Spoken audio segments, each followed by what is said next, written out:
नमस्कार, IBC 24 देख रहे हैं आप और MPCG 2020 में स्वागत है आपका। मैं हूं आपके साथ अविनाश कर और मैं हूं आपके साथ आकांक्षा पांडे। इस बुलेटिन में हम आपको दिन भर के मध्य प्रदेश और छत्तीसगढ़ की तमाम बड़ी खबरों का पूरा अपडेट देते हैं। छत्तीसगढ़ विधानसभा का मानसून सत्र इस बार 4 दिनों का होगा। मानसून सत्र 18 से 21 जुलाई तक होगा। इस दौरान 4 बैठकें भी होंगी। विधानसभा ने आज इसकी अधिसूचना भी जारी कर दी है।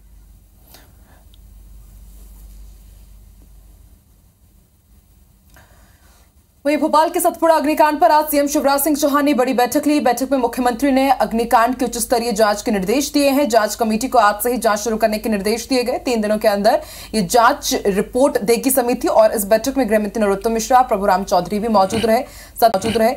साथ ही मुख्य सचिव डीजीपी के साथ ACS होम राजेश राजौरा भी मौजूद रहे।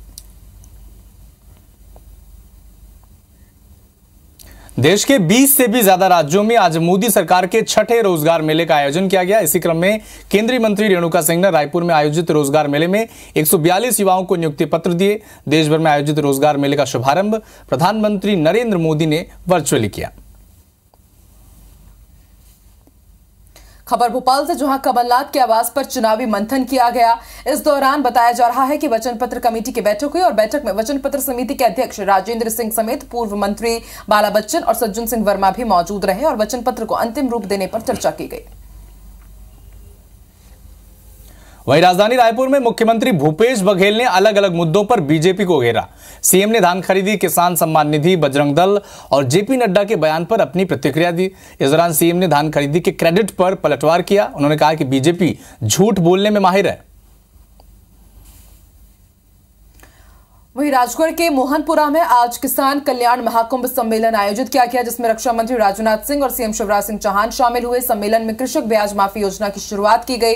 सीएम शिवराज ने किसानों के ब्याज की राशि उनके अकाउंट्स में ट्रांसफर की। फसल बीमा योजना की 2,900 करोड़ रुपए भी खाते में डाले गए। सम्मेलन में 10 जिलों के किसान शामिल हुए थे।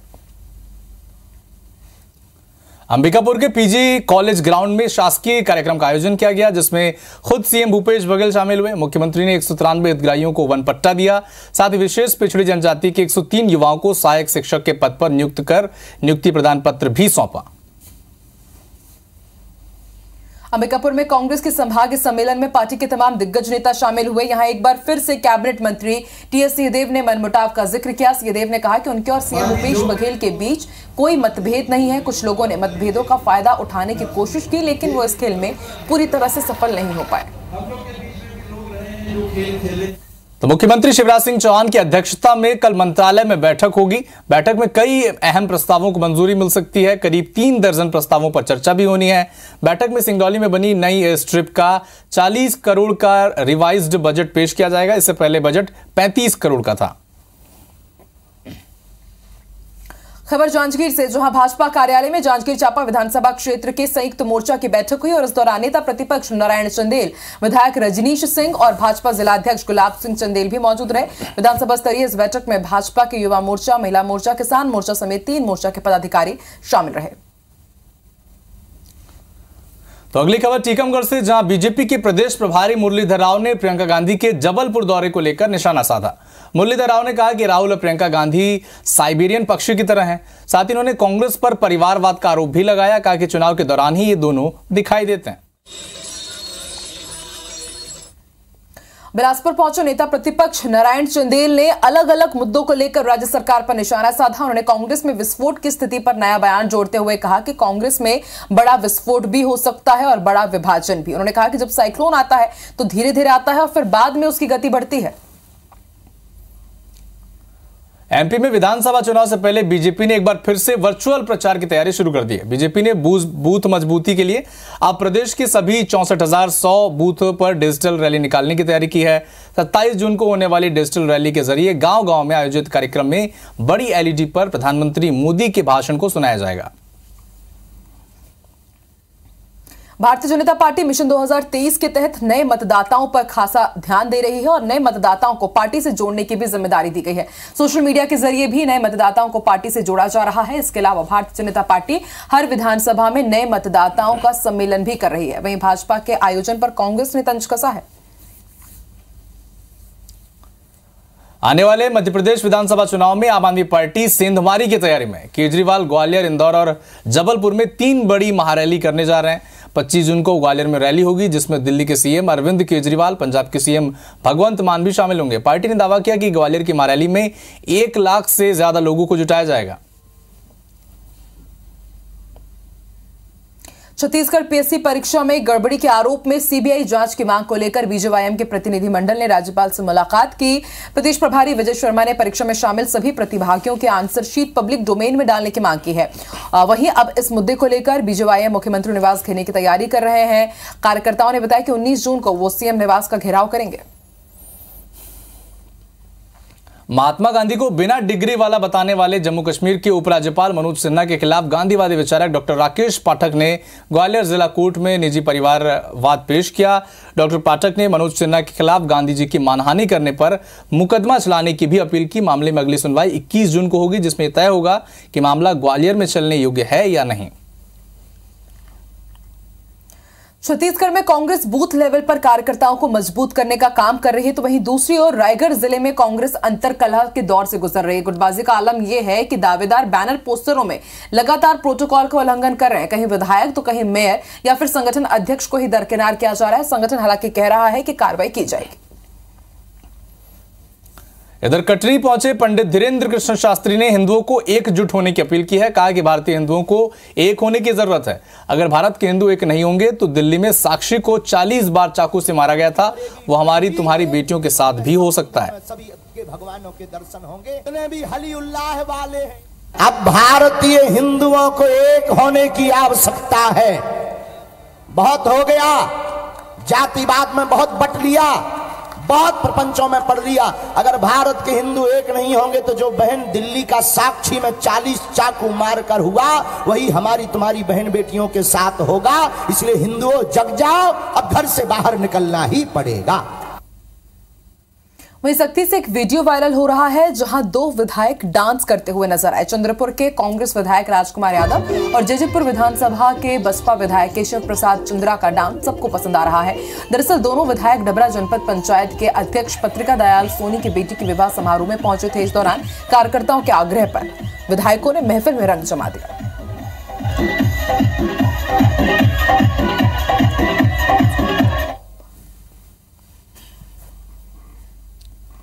मध्य प्रदेश हाईकोर्ट की ग्वालियर बेंच के आदेश पर अब तक प्रदेश के लगभग 76 नर्सिंग कॉलेज की जांच हो चुकी है। नर्सिंग कॉलेजों की याचिका पर सुनवाई के दौरान सीबीआई की ओर से पैरवी करते हुए एडवोकेट राजू शर्मा ने कोर्ट में बताया कि 12 मई को हुई सुनवाई के बाद से लेकर अब तक कुल 46 कॉलेजों की जांच हो चुकी है, जबकि 30 कॉलेजों की जांच पहले की गई थी। मामले की अगली सुनवाई 27 जुलाई को होनी है।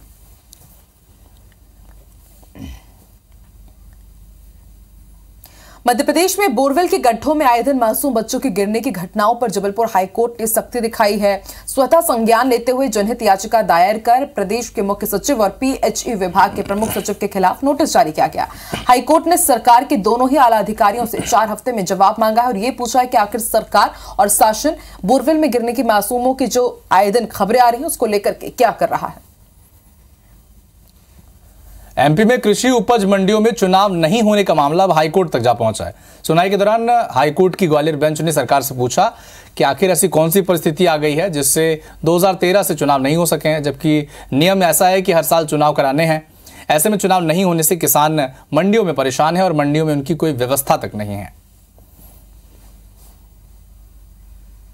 बस्तर जिले में प्रधानमंत्री किसान सम्मान निधि योजना का लाभ उठाने वाले 7,000 से ज्यादा अपात्रों पर राजस्व विभाग ने शिकंजा कसना शुरू कर दिया है।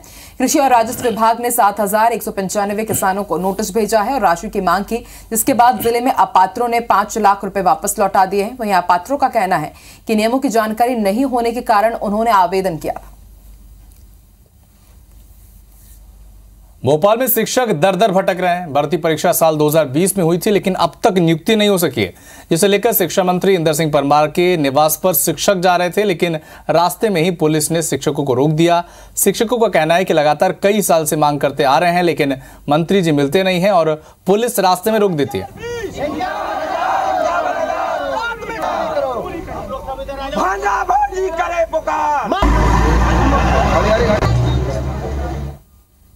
पिछले 29 दिनों से जारी छत्तीसगढ़ के पटवारियों की हड़ताल फिलहाल खत्म नहीं होगी। छत्तीसगढ़ राजस्व पटवारी संघ के प्रदेश अध्यक्ष ने इसकी घोषणा कर दी है। उन्होंने कहा कि एक दिन पहले राजस्व विभाग के सचिव के साथ जो बैठक हुई वो बेनतीजा रही। पटवारियों की मांग को पूरा करने के लिए कोई ठोस घोषणा या पहल का आश्वासन नहीं मिला, लिहाजा ये हड़ताल जारी रहेगी और आने वाले दिनों में पटवारी संघ आक्रामक प्रदर्शन करेगा।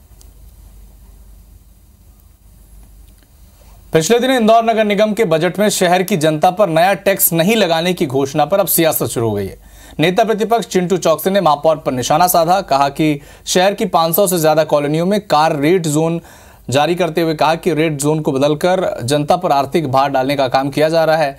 बीजेपी शहर की जनता को भ्रमित कर रही है। चौकसी ने उग्र आंदोलन की भी चेतावनी दी। वहीं छत्तीसगढ़ में सहकारी समिति के प्रबंधक से लेकर चपरासी अनिश्चितकालीन हड़ताल पर है। 3 सूत्रीय मांगों को लेकर सहकारी समिति के तमाम कर्मचारी 1 जून से हड़ताल पर हैं। हड़ताल पर सरकार का पक्ष नहीं आने पर बुधवार को ये तमाम कर्मचारी रायपुर कूच करने वाले हैं। वहीं सहकारी समिति के कर्मचारियों के हड़ताल से किसानों को काफी दिक्कतों का सामना करना पड़ रहा है। रतलाम के ग्राम बड़ोदिया में नाबालिग लड़की के साथ दुष्कर्म हुआ, जिसे लेकर अब समाज में आक्रोश है। सर्व समाज ने रैली निकाली। कालिका मंदिर परिसर से शुरू हुई मौन रैली कलेक्ट्रेट जाकर पहुंची और रेप के आरोपियों को फांसी देने की मांग भी की जा रही है। साथ ही आरोपी का घर जमींदोज करने को लेकर भी मांगे उठ रही हैं। कलेक्टर ने हर संभव कार्रवाई का आश्वासन दिया है। भिलाई में बने फ्लाईओवर के पिलर्स पर वर्टिकल गार्डन बनाया जा रहा है, जिसमें 45 लाख रुपए खर्च होंगे। हैंगिंग गार्डन के साथ ब्रिज के नीचे डिवाइडर पर पौधे भी लगाए जा रहे हैं। हालांकि शुरुआती तौर पर इस हैंगिंग गार्डन को देखकर ऐसा लग रहा है कि इसकी अच्छी देखभाल हो रही है, पर इससे पहले जो सेक्टर 5 चौक पर भी वर्टिकल गार्डन बनाया गया था, लेकिन वहां पर अब नकली पौधे लगा दिए गए हैं। हालांकि विपक्ष इसे पैसे की बर्बादी बता रहा है। धमतरी जिले के उदंती सीता नदी टाइगर रिजर्व के जंगल में पेड़ों को काटकर अतिक्रमण करने वाले 50 लोगों को वन विभाग ने गिरफ्तार किया है और इस कार्रवाई से अतिक्रमणकारियों में हड़कंप मच गई है। कुछ दिनों पहले वन विभाग ने अवैध कब्जे को हटाने की कार्रवाई भी की थी। सारंगढ़ बिलाईगढ़ जिले के वन्यप्राणी अभयारण्य गुमरडा समीप रिजर्व फॉरेस्ट में 25 हाथियों का झुंड देखा गया। इस हाथियों के झुंड में 2 नर, 14 मादा और 9 शावक शामिल है। हाथियों का झुंड पिछले 3 से 4 दिनों किसड़ा कचौदा के जंगलों में विचरण कर रहा था। वेदांता समूह की कंपनी बाल्को ने औद्योगिक ऑपरेशन के अलावा हमेशा अपनी सामाजिक जिम्मेदारी निभाई है, चाहे पर्यावरण का विषय हो, शिक्षा का विषय हो या फिर सेफ्टी का। बाल्को ने अपनी प्रतिबद्धता के तहत स्मार्ट तकनीकों को अपना रहा है। HSSE मॉनिटरिंग के लिए T-Pulse नामक ऐप का लॉन्च किया गया, जो कि कार्यस्थल पर कर्मचारियों की सुरक्षा सुनिश्चित करने के लिए एडवांस आर्टिफिशियल इंटेलिजेंस है। एक रिपोर्ट आपको दिखाते हैं।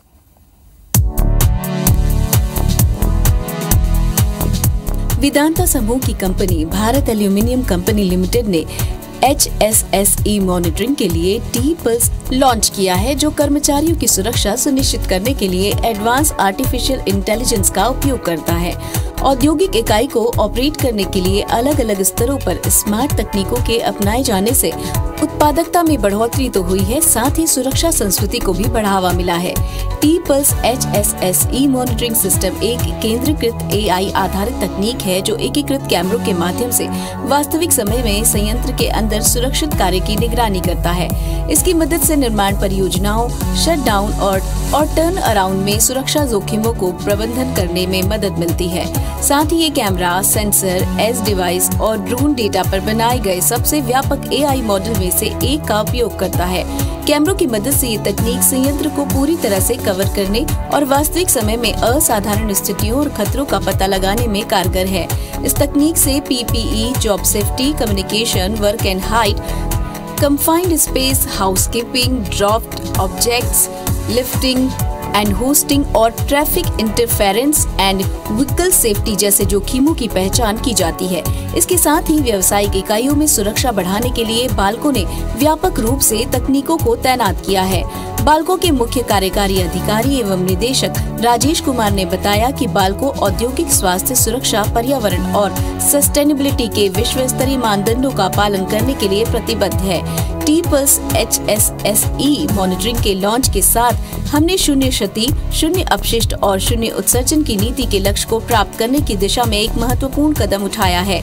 कंपनी की सुरक्षा को पुख्ता बनाने की दिशा में अत्याधुनिक T-Pulse HSSE में मॉनिटरिंग AI तकनीक को अपनाकर सुरक्षा प्रथम कार्य संस्कृति की स्थापना में मदद मिलती है। इन्होंने कहा कि सभी की सहभागिता में हम बाल्को को औद्योगिक सुरक्षा के क्षेत्र में बुलंदियों पर ले जाएंगे। बाल्को देश के उन उद्योगों में शामिल है जिनमें अपने प्रचलन के विभिन्न क्षेत्रों में स्मार्ट तकनीकों अपनाने और कर्मचारियों की सुरक्षा और भलाई को सर्वोपरि रखने का काम किया है। कार्यस्थल पर सुरक्षा मानदंडों के उत्कृष्ट क्रियान्वयन के लिए बाल्को को प्रतिष्ठित manufacturing today reinventing the future पुरस्कार सहित कई प्रतिष्ठित पुरस्कारों से सम्मानित किया जा चुका है। इसी कार्यक्रम में प्रौद्योगिकी श्रेणी में विशेष जूरी पुरस्कार से भी इसे सम्मानित किया गया। यही नहीं, बाल्को को सुरक्षा डिजिटलीकरण पर सुरक्षा संकल्प कुटुंब परियोजना के लिए 5वीं CII नेशनल सेफ्टी प्रैक्टिस प्रतियोगिता में प्लेटिनियम विनर घोषित किया गया है। और इसी के साथ इस बुलेटिन में फिलहाल इतना ही। देश दुनिया की तमाम बड़ी खबरों के लिए आप देखते रहिए IBC 24। हमें दीजिए इजाजत। नमस्कार।